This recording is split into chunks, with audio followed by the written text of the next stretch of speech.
Graça e paz a todos. Obrigado, desde já, por você estar conosco aqui, mais uma vez, em mais uma aula da Escola Bíblica Dominical. Eu quero convidar você a se inscrever em nosso canal, se você gostar, curtir os vídeos e também ativar o sininho das notificações para que, a cada vez que nós gravarmos um vídeo, você seja avisado pelo YouTube. Beleza, gente? Que Deus abençoe a vida de cada um dos irmãos, que Deus abençoe a sua família poderosamente. Eu vou deixar também aqui embaixo na descrição do vídeo alguns links dos nossos outros canais e também da Casa de Apoio, onde nós estamos trabalhando ali como voluntários há mais de 20 anos. Dá uma acessada lá para você conhecer o nosso trabalho. Meus amados, eu, graças a Deus, estou tendo a oportunidade de, embora quase que em cima da hora, né, por conta da nossa correria diária, veicular a nossa próxima lição, que é a lição de número 9, orando e jejuando como Jesus ensinou. Esta lição, ela vai ser veiculada, vai ser ministrada em todo o Brasil e fora também, nas classes de escola dominical que utilizam a revista da CPAD, no dia 29 de maio, ou seja, domingo próximo. Eu estou gravando essa lição na sexta-feira à noite. Nós estamos aqui no horário das 22 horas e 31 minutos da sexta-feira, gravando ainda, mas disponibilizar no YouTube talvez daqui a uma hora mais ou menos, antes da meia-noite da sexta-feira, já esteja no ar para você.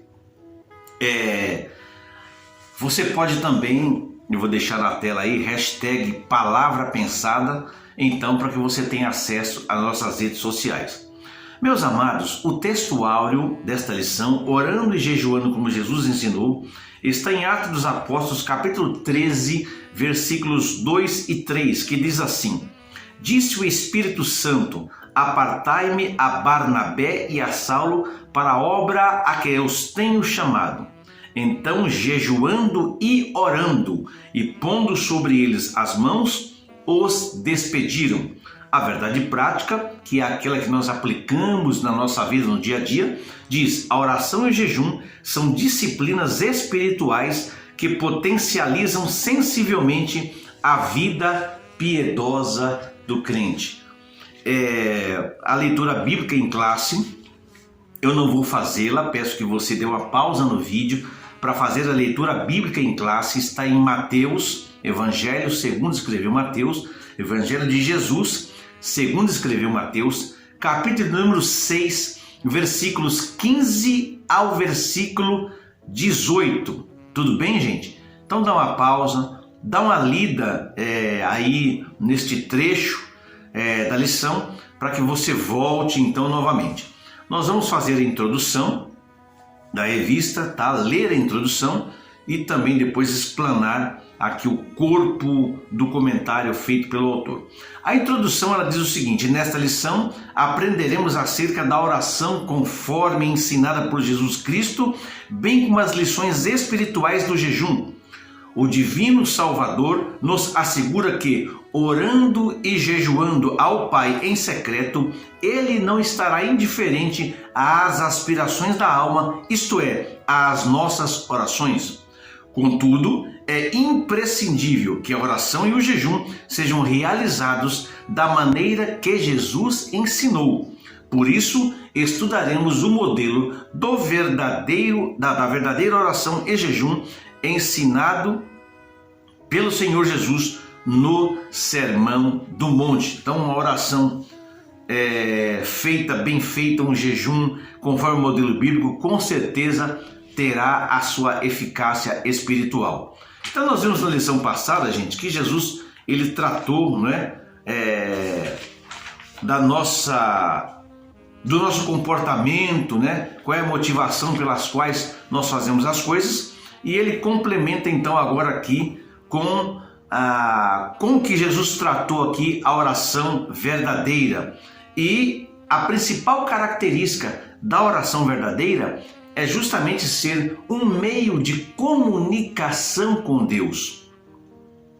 Orar é falar com o Pai, mas também ouvir-lhe a voz. Então a oração, ela é uma via de mão dupla, onde nós dirigimos o nosso clamor a Deus e Ele ao mesmo tempo dialoga conosco, conforme está lá em Jeremias capítulo 33, versículo 3, né? Todo mundo conhece: clama a mim e responder-te-ei e anunciar-te-ei coisas firmes e grandes que não sabes. Então você clama e Deus responde de lá. Você fala daqui, Deus responde de lá.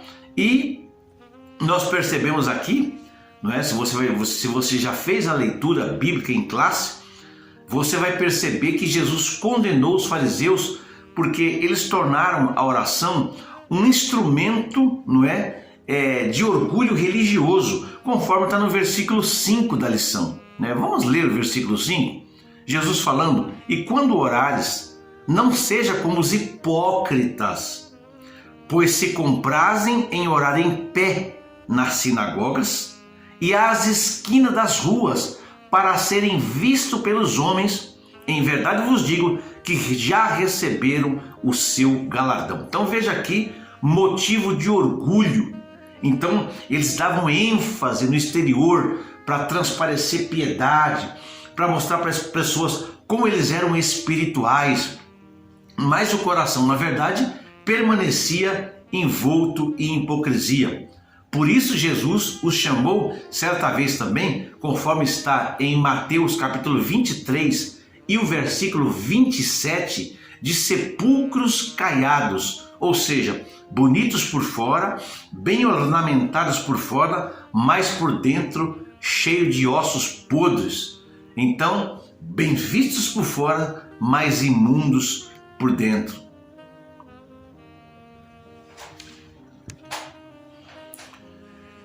E na visão farisaica, então, a oração era algo assim meramente formal, tinha muito ritual, era realmente uma ostentação ser espiritual, ser de oração. E para os irmãos terem ideia, segundo a tradição judaica, eles chegavam a orar 18 vezes por dia, mas isso quase sempre em local público, não é? Em local onde eles pudessem ser vistos, em lugares de destaque, nas ruas, na sinagoga, nas praças, né? Repetindo as formas que nada acrescentavam à vida deles uma espiritualidade realmente verdadeira. Então, a oração verdadeira, ela é um ato pessoal, é um ato entre o ser humano e Deus. Então, não há nenhum outro tipo de direcionamento. A sua oração não tem que ser dirigida para que as pessoas vejam, mas a sua oração, a minha oração, a nossa oração, ela é dirigida a Deus. E aí, inclusive, o Senhor nos orienta a nós entrarmos em nosso aposento, não é isso? E Jesus ensinou isso, está lá no versículo 6 da leitura em classe. Depois você dá, vou arrumar a câmera aqui, gente. Depois você dá uma olhada aí. Como é que Jesus ensinou, né? Entra no teu quarto, fecha a tua porta. Então ela tem um sentido primário de nos estimular à devoção diária, mas também demonstra que a oração é algo que cada crente precisa levar a sério na privacidade da sua vida pessoal. Por outro lado, e isso é importante falar, não é o tom de voz, né? Tem gente que quando vai orar, ele engrossa a voz, né? Com aquela voz cavernosa, Senhor nosso. Principalmente quando se convida alguém para orar publicamente na igreja, alguns obreiros, eles, Senhor nosso Deus e nosso Pai, neste recinto, em meio a este conclave, nós elevamos a nossa voz e dirigimos a Ti uma sublime oração, e até rebusca as palavras, inventa coisa, mas percebe-se que é algo assim mais para impressionar as pessoas, e Deus não se impressiona com tom de voz. Deus nos pressiona com palavras polidas. O que Deus quer de nós e espera é uma oração simples, né? Então tem muito artifício cultural e aí as pessoas acabam olhando a forma como o cidadão ora e se apresenta, e aquilo determina a espiritualidade da oração. E a oração, ainda que ela seja só um sussurro, mas se estiver brotando de um coração sincero, o seu valor transcende qualquer pretensão formalista. Então, qual é o modelo da oração verdadeira? O Senhor vai dizer que muitas orações tinham vãs repetições, e a gente jamais deve seguir essa fórmula. Você já viu que tem gente que quando está orando, ele fica assim: glória, glória, glória, glória, glória, glória, aleluia, glória, aleluia, glória, aleluia, glória. Ele passa 30 minutos, 40 minutos. Vã repetição. É vã repetição. Não tem efeito prático isso. Você pode até adorar a Deus na oração, glorificar, exaltar o Senhor, mas você precisa falar com Deus. Nós precisamos falar com Deus, não é? Porque não é essa fórmula de repetição, não é pura e simples, do palavreado ritualístico, todo o tempo, e que vai mover a mão de Deus, porque não está tendo espontaneidade para a oração. Esse é que é o grande problema das vãs repetições. Então, Jesus ele acaba deixando como modelo o Pai Nosso, a oração do Pai Nosso, que é uma oração que você vai ver que ela tem um diálogo racional com Deus. É uma oração onde o interlocutor diante de Deus ele se humilha, ele se coloca na condição inferior ao do seu Senhor, porque ele invoca o Pai que está no céu, que está acima, mas é um diálogo racional que Jesus ensina lá no Sermão do Monte, não é? E jamais deve ser então essa oração que Jesus ensina, a oração modelo, ela não deve ser jamais interpretado como um ritual para ser meramente repetido em nossa prática devocional, como se fosse uma ladainha. Eu já vi algumas vezes o time de futebol vai entrar no campo, aí todo mundo dá a mão: Pai nosso que está no céu, santificado seja o vosso nome, seja feita a tua vontade. O que tem a ver? Aí depois começa o jogo de futebol, é canelada para cá, pontapé para lá, briga, expulsão, não é? A oração não valeu de nada. E tem gente também que ora assim, não é? Ali é uma oração modelo para você se espelhar. Inclusive eu vou gravar mais um vídeo, além desse, explicando versículo por versículo daquela oração modelo, para que você tenha ideia, nós tenhamos ideia de como é feita uma oração. Então, nesse modelo, nós vamos identificar os componentes da verdadeira oração a Deus, certo? E depois Jesus vai falar do verdadeiro jejum. E o jejum, diferente dos fariseus, que desfigurava o rosto, ficava deformado, né? Desgrenhava o cabelo, acho que puxava a barba, né? Para ficar com aquela aparência mais difícil possível, para dizer que estava contristado, sofrendo, jejuando. Mas o verdadeiro jejum não tem sentido penitencial. Então, nós precisamos entender isso. O Senhor acrescentou também o jejum à oração. Ele falou da solidariedade da oração. Ele corrigiu as distorções dos fariseus que davam conotação meramente penitencial a essa prática, se desfigurando. Uma outra coisa é que o jejum não visa a autoglorificação. O jejum, inclusive, ele não muda Deus, ele muda nós, certo? O jejum não visa a autoglorificação, repetindo, para parecer aos homens que nós somos mais espirituais que todo mundo e por isso desfrutaremos de maiores privilégios em nossa relação com Deus, conforme está no versículo 16, né, da lição. Olha Jesus falando: e quando jejuardes, não vos mostreis contristados, não é? Semblante descaído, parece que está morrendo, como os hipócritas, porque desfiguram o rosto, para que aos homens pareçam que jejuam. Em verdade vos digo que já receberam o seu galardão. E hoje, infelizmente, se costuma medir a espiritualidade das pessoas, entre outros fatores, pelo número de vezes que jejuam e pela forma como eles se expõem diante do povo. Uma vez um irmão, eu nunca fui no monte, né? Também não critico quem vai, mas também quem vai não critica quem não vai. O irmão me convidou para o monte, eu falei que não ia para o monte. Não, mas irmão, lá no monte, quando a gente ora no monte, irmão, lá sim é o contato direto com Deus. Estamos até mais perto do céu, irmão. No monte, porque no monte, eu falei, meu irmão, em lugar nenhum da Bíblia, Paulo ou Jesus ensina a gente a orar no monte. Jesus orava nos montes e se afastava, porque pela sua fama, ele não tinha sossego.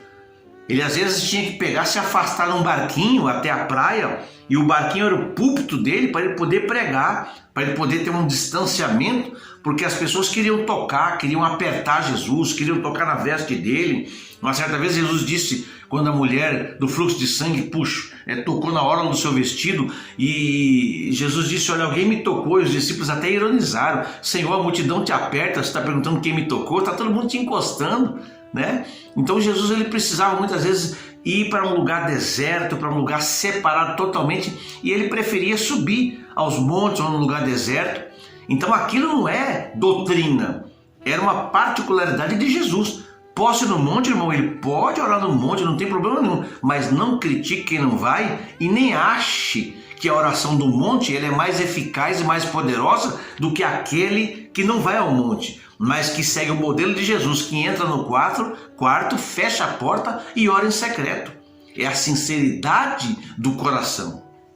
Enfim, queiramos ou não, essa atitude de se expor, de se mostrar, foi radicalmente condenada por Jesus por ser portadora de orgulho espiritual, o que por si só torna sem valor esse sacrifício, essa oração diante de Deus.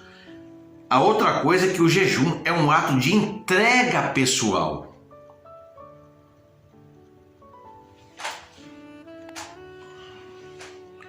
E essa entrega pessoal é entre a pessoa e Deus, certo? É uma questão entre a pessoa e Deus, e não para enriquecer currículo de feitos admiráveis para ser aplaudido pelos homens. Quem jejua o faz para Deus, como parte do seu culto racional. E isso vai fazer com que a pessoa manifeste para Deus, com essa conduta, que a sua vida pertence a Deus. Em outras palavras, é um ato de plena adoração ao Senhor e busca da sua face em renúncia e quebrantamento do espírito, sem a intenção, não é, de reivindicar uma proeminência espiritual. Não, eu estou jejuando, Senhor, eu estou jejuando, então eu tenho que ser atendido no meu tempo, do jeito que eu quero, da forma que eu quero. Não, não é isso. Pelo contrário, o verdadeiro jejum leva o crente a caminho da humildade, porque, em suma, reconhece a soberania divina sobre a sua vida. Então eu quero concluir de forma bem breve. Eu tenho aí 18 minutos de gravação, vai ser bem curto, bem breve, né? Nós podemos então tratar da seguinte maneira: tudo que nós fazemos no sentido do jejum e da oração, façamos para que Deus veja, e Ele vai se encarregar, se Ele quiser, de nos recompensar publicamente. A conclusão da lição vai dizer o seguinte: o cristão que conhece a palavra de Deus sabe da importância da oração e do jejum como exercícios espirituais. Pela prática de ambos, o crente estará mais sensível ao Espírito Santo, de modo que sua realização traz constantes benefícios para a nossa vida espiritual, especialmente diante de um mundo materialista e utilitarista. Então está aqui a conclusão desta lição, gente. Uma explicação bem breve aí, como subsídio para a sua próxima lição de escola dominical. Muito obrigado pelos novos inscritos, pelas pessoas que estão prestigiando o nosso trabalho, e na próxima lição nós vamos nos esforçar para trazer a lição com bastante antecedência para vocês, para que vocês possam ir preparando-se durante a semana. Tá bom, gente? Um abraço a todos, Deus abençoe. Aguarde que eu vou gravar o outro vídeo só sobre a oração modelo para poder dar mais uma aprofundada nessa questão deste modelo de oração que Jesus deixou.